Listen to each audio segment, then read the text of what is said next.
Cancer થવા પાછળનું તો એ ખબર નથી પડતી કે શેનાથી થાય છે. મને ચોથા સ્ટેજમાં આવી ગયું કેન્સર, તોય મને નહોતી ખબર. આ તો હાથના દુખાવાના હિસાબે એ બધા રિપોર્ટ કરેલા ડોક્ટરે, તો ડોક્ટરે એવું કીધું કે ચોથા સ્ટેજ. મારા પરિવારના બધાય હારી જોઈતા હતા, બધાને આશ્વાસન મેં કે જે નસીબમાં હશે. થોડીક આપણે લડવું તો ભગવાન સામે લડવું પડે. પછી ચોથા સ્ટેજમાંથી 8 કીમો આપ્યા. 6 મહિનામાં કેન્સરમાંથી બહાર નીકળી ગઈ છું. અને એ ડોઝ દીધા પછી પણ હું સક્રિય રહી. બીજાને એમ અપીલ કરું છું કે તમે બોડી ચેકઅપ કરાવતા રહ્યો, કે આ ન થાય, કેન્સર ન થાય. એના માટે કેન્સર કેર ફાઉન્ડેશન અત્યારે જે પ્રોગ્રામ કરી રહી છે ને, જે અભિયાન ચલાવી રહી, બહુ જ સરસ છે. 15 વર્ષની દીકરી જે સર્વાઇકલ કેન્સર વિરોધી હતી, HPV વેક્સિન, એ રેસકોર્સમાં ગ્રાઉન્ડ બાલભવનમાં તારીખ 28 રાતે 9 વાગે સાથે મળીને ચાલવાનો અભિયાન છે. એ અભિયાનને વેગ આપવા માટે હું પોતે પણ અત્યારે જવાની છું અને બધાને પણ આગ્રહ કરું છું કે આ બધા સાથે મળે ચાલો.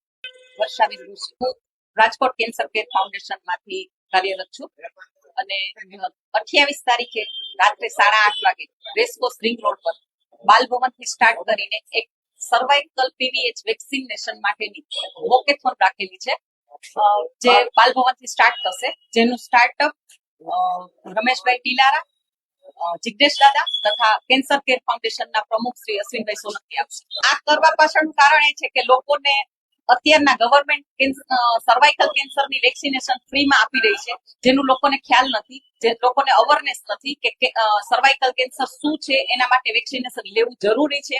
અને આ વેક્સિનેશન માટે ઘણી બધી નેગેટિવ વિડીયોઝ અને વાતો થતી હોય છે, જેથી લોકો ગભરાયેલા છે. તો એ લોકોને સાચી સમજણ આપવાની અને સર્વાઇકલ વેક્સિન લેવા માટે પ્રેરણા આપવા માટેનું આ અભિયાન છે. બાલભવન થી સ્ટાર્ટ થશે અને રેસકોર્સ રિંગ રોડ ને ફરતે 10 કિલોમીટર એટલે 3 રિંગ ચક્કર લગાવી એટલે 10 કિલોમીટરનું વોકિંગ થશે અને લગભગ 500 થી વધુ લોકો જોડાય એવું અમારું માનવું છે. એમાં કેન્સર પેશન્ટ્સના ફેમિલીઝ, ઘણા બધા રાજકોટના NGO, hospital staff, schools, college teachers અને સ્ટુડન્ટ્સ લોકો, કે જે લોકો અને જાહેર જનતાને પણ અમે અપીલ કરીએ છીએ કે આમાં જોડાય અને અમારા કાર્યક્રમને સફળતા આપવા માટે અમને સહયોગ આપે.